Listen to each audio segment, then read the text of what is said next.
সবাইকে আসসালামু আলাইকুম। আশা করছি সবাই অনেকটা ভালো রয়েছেন এবং অনেকটা সুস্থ রয়েছেন। আমরা ফেসবুকের ভিতরে আসছি সফলতা পাওয়ার জন্য, এখান থেকে টাকা ইনকাম করার জন্য। তো অনেক ভাই বন্ধু রয়েছেন, তারা দেখা যাচ্ছে যে সঠিক যে সিদ্ধান্তটা, ভাই আপনাকে এখানে অনলাইনে কাজ করতে হলে সঠিক সিদ্ধান্ত নিতে হবে। এই সঠিক সিদ্ধান্তটা নিতে পারতেছে না। অনেকে দেখা যাচ্ছে যে প্রোফাইলে ভিডিও বানাচ্ছে, আবার অনেক ভাই বন্ধু রয়েছেন যারা ফেজের মধ্যে ভিডিও বানাচ্ছে। আর আপনি কোন জায়গায় কাজ করলে আপনার সঠিক সিদ্ধান্ত হবে সেটাই কিন্তু প্রমাণ সহকারে আমি আপনাদেরকে দেখিয়ে দিব। প্রথমত আসেন, এখানে একটা পেজ রয়েছে, একটা প্রোফাইল রয়েছে। আর আপনি নিজেও একটু চেক করবেন যে শুধুমাত্র সাইফুল ভাই বলতেছে এই কথার উপরে বিশ্বাস করার দরকার নেই। আপনি নিজেও যদি চেক করেন তাহলে আপনি প্রমাণ পাবেন। এখানে একটা প্রোফাইল রয়েছে। আপনি যখন ফেসবুকের ভিতরে যখন ঢুকবেন, আপনি যখন একটার পর একটা পোস্ট যখন আপনি দেখতে থাকবেন, তখন আপনি একটু লক্ষ্য করবেন যেগুলা প্রোফাইল এগুলো যদি প্রফেশনাল মোড যদি চালুও করে, কথাটা বুঝে নেবেন, প্রফেশনাল মোডটা যদি চালুও করে, এরপরও যেগুলা প্রোফাইল এগুলার উপরে দিয়ে আসবে যে অ্যাড ফ্রেন্ড। একটু ভালো করে আপনি লক্ষ্য করবেন। আমাদের যে কুক্কুর সেলিম রয়েছে, খুবই জনপ্রিয় আমাদের ফেনী জেলার ভিতরে। এই কুক্কুর সেলিমের সাথে থাকে সবসময় তানবীর এটা হচ্ছে সম্পূর্ণ প্রোফাইল। আর এই প্রোফাইলের যখন ভিডিও সামনে আসে, তখন তার এখানে লেখা রয়েছে, এখানে দেখেন অ্যাড ফ্রেন্ড। তার মানে তিনি প্রোফাইলের ভিতরে কাজ করতেছে অ্যাড ফ্রেন্ড। আর আমরা যারা বাংলাদেশি রয়েছি, বাঙালি রয়েছি, শুধুমাত্র ফলো বাটনটা দেখলে এরপরে সেখানে আমরা ক্লিক করি। আর যদি অ্যাড ফ্রেন্ড যদি থাকে তাহলে সেখানে আমরা ক্লিক করি না, কারণ আমরা যে কাউকে ফ্রেন্ড বানাইতে রাজি না। এই কারণে আপনি যদি প্রোফাইলে কাজ করেন, আপনার ফলোয়ার অধিকাংশ কম থাকবে ভাই। আর পাশাপাশি আরেকটা ফেজ আমি দেখাচ্ছি, আফন খানের এখানে দেখতে পাচ্ছেন, এটা হচ্ছে সম্পূর্ণ একটা ফেজ। এই কারণে এটাতে ফলো বাটনটা উঠছে, যেটা ফেজ এটাতে ফলো বাটনটা উঠছে। আর যেটা প্রোফাইল এটাতে উঠছে অ্যাড ফ্রেন্ড। পার্থক্য কোথায় জানেন?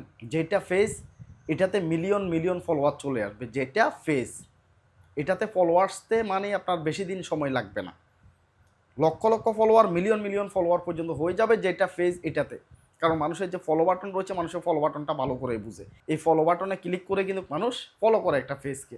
আর অ্যাড ফ্রেন্ড এখন মানুষে ক্লিক করে না, যদি পরিচিত হয়, কথাটা বুঝেন, মানে আমার আত্মীয় স্বজন বা আমার গ্রামের কেউ বা আমি তাকে চিনি, তখন যাই তাকে আমি অ্যাড ফ্রেন্ড রিকোয়েস্ট পাঠাবো, তাকে আমি অ্যাড ফ্রেন্ডের রিকোয়েস্ট পাঠাবো।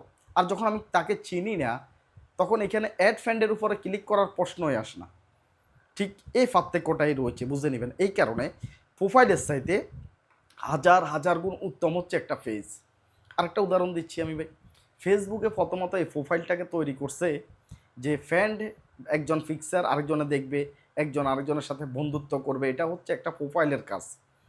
মানে আমার পরিচিত কেউ একটা কিছু দিল, আমি সেটা দেখব, আমি তাকে অ্যাড ফ্রেন্ড পাঠাইলাম, সেই রিকোয়েস্টটা অ্যাকসেপ্ট করলো, এরপর আমরা দুইজন বন্ধু হয়ে গেলাম। এটা হচ্ছে একটা প্রোফাইলের কাজ, যে ফিক্সার আদান প্রদান করার জন্য কিন্তু প্রোফাইলটা তৈরি করছে। পাশাপাশি ফেসবুকে একটা ফেজ নিয়ে আসছে, প্রোফাইলের একটা ফেজ নিয়ে আসছে। আর এই ফেজটা কেন নিয়ে আসছে? এই ফেজটা নিয়ে আসার উদ্দেশ্য হচ্ছে যে বিজনেসের জন্য। এই ফেজের ভিতরে যে কেউ যদি ব্যবসা করে, তাহলে তার ব্যবসার পণ্যগুলোকে দিয়ে অ্যাড দিতে পারবে, পাশাপাশি এখানে কন্টেন্ট তৈরি করবে, মানে ভিডিও তৈরি করে এই ফেজের ভিতরে ভিডিও ছাড়বে। তাহলে এইবার আপনি চিন্তা করেন, আপনি যে ভিডিও তৈরি করতেছেন, আপনি ভিডিও বানাবেন, তাহলে আপনি প্রোফাইলে কেন ছাড়বেন ভাই? আপনি সেটাকে অবশ্যই ফেজের মধ্যে ছাড়বেন। ফেজের মধ্যে অনেক লাভ রয়েছে। একই সাথে যদি দুইজন ব্যক্তি যদি কাজ করে, একই জাতীয় ভিডিও নিয়ে যদি কাজ করে, তাহলে যার ফেজ রয়েছে এই ফেজের ভিতরে ফলোয়ার চলে আসবে প্রায় মিলিয়ন ফলোয়ার। আর যিনি প্রোফাইলের ভিতরে দিচ্ছেন, তার আজীবন আজীবন 500 1000 করে ভিউ আসবে, আজীবন 100 200 করে লাইক আসবে। কেন? একটা প্রোফাইলে যারা থাকে তারা হচ্ছে পরিচিত মানুষজন। একটা প্রোফাইলে যদি আপনি সাধারণত একটা ফিক্সার দেন, সেইখানে 1 200 লাইক আসে প্রোফাইলে।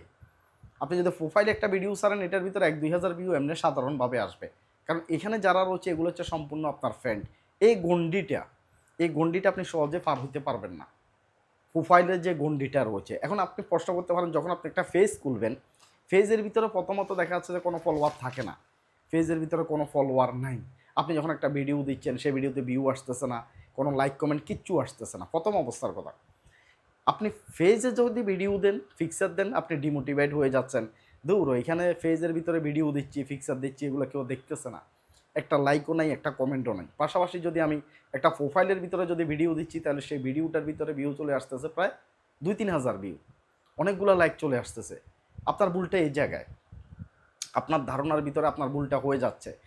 আপনি মনে করতেছেন যে প্রোফাইলে তো ভিউ আসতেছে, ফেজে তো ভিউ আসে না, ফেজে কাজ করবো না, প্রোফাইলে দিই না ভাই, আপনাকে ফেজে দেওয়া লাগবে। প্রোফাইলে যারা দেখতেছে তারা একটা গণ্ডির ভিতরে আছে, শুধুমাত্র আপনার আত্মীয় স্বজন পরিচিত যারা রয়েছে তাদের ভিতরে কিন্তু আপনার ভিডিওটা যাচ্ছে, তারা দেখতেছে। সারা পৃথিবীর সারা বাংলাদেশের মানুষে দেখলেই তো ভাই আপনি পপুলার, আপনি সেলিব্রিটি, সারা বাংলাদেশের মানুষের কাছে যাওয়া লাগবে। এই জন্যই আপনি ফেজে কাজ করা লাগবে। আর মনে রাখবেন, ফেজ যখন দৌড়ানি শুরু করে, একবার যখন ভিডিও ভাইরাল হওয়া শুরু হয়, তখন আপনি কল্পনাও করতে পারবেন না যে একটা ফেজের ভিতরে কী পরিমাণ ভিডিও ভাইরাল হয়, ভিউ আসে। আমাদের ফেনীর জনপ্রিয় কন্টেন্ট ক্রিয়েটর রয়েছে আবু তালেব মাসুদ ওরফে কুকুর সেলিম, আপনারা অনেকে তার ভিডিও দেখেন কুকুর সেলিমের। তিনি একটা প্রোফাইলে কাজ করতেছে, এখন মোটামুটি 12 লক্ষর মতো ফলোয়ার হয়েছে। তিনি যদি প্রোফাইলে কাজ না করে যদি একটা ফেজের ভিতরে যদি ভিডিও তৈরি করতেন, ফেজে যদি কাজ করতেন, তাহলে আজকে তার এই ফেজের ভিতর প্রায় 5 মিলিয়নের মতো ফলোয়ার থাকতো। শুধুমাত্র প্রোফাইলে কাজ করার কারণে তার ফলোয়ার বাড়ে নাই। এই যে কোনো আননোন নাম্বারের কাছে যখন আপনার আননোন যারা রয়েছে আপনাকে ফলো করে নাই, তাদের কাছে যখন ভিডিও যায়, তখন প্রোফাইলটা উঠে হচ্ছে অ্যাড ফ্রেন্ড হিসাবে, প্রোফাইলটা উঠে অ্যাড ফ্রেন্ড হিসাবে, ফলো বাটন উঠে না। ফলো বাটন উঠলেই তো মানুষে ক্লিক করে দিত, অ্যাড ফ্রেন্ডে তো মানুষে ক্লিক করতেছে না। বুঝছেন পার্থক্যটা এই জায়গায়। তো এই কারণে যারা নতুন অবস্থায় কাজ শুরু করতে চাইতেছেন এই ভুলটা করবেন না। প্রোফাইলে আপনার আত্মীয় স্বজন যারা আছে তারা ভিডিও দেখতেছে, এই কারণে আপনার মন খুশি হয়ে যাচ্ছে, এই দিকে আপনি ছেড়ে দিয়ে একদম নতুনভাবে একটা ফেজ খুলে ফেজে কাজ করেন। ফেজ খুব দ্রুত দৌড়াবে আপনার। একবার যদি ফেজে যদি ধারাই যেতে পারেন, তাহলে আর পিছনের দিকে তাকাইতে হবে না। প্রতিনিয়ত ফেজের ভিতরে ভিউ আসবেই ভাই। আশা করি বুঝতে পারছেন। আশা করতেছি সিদ্ধান্ত নিতে আর সমস্যা হবে না। ভিডিওটা শেয়ার করে নিজের কাছে রেখে দিবেন। তো আল্লাহ হাফেজ, সালামু আলাইকুম।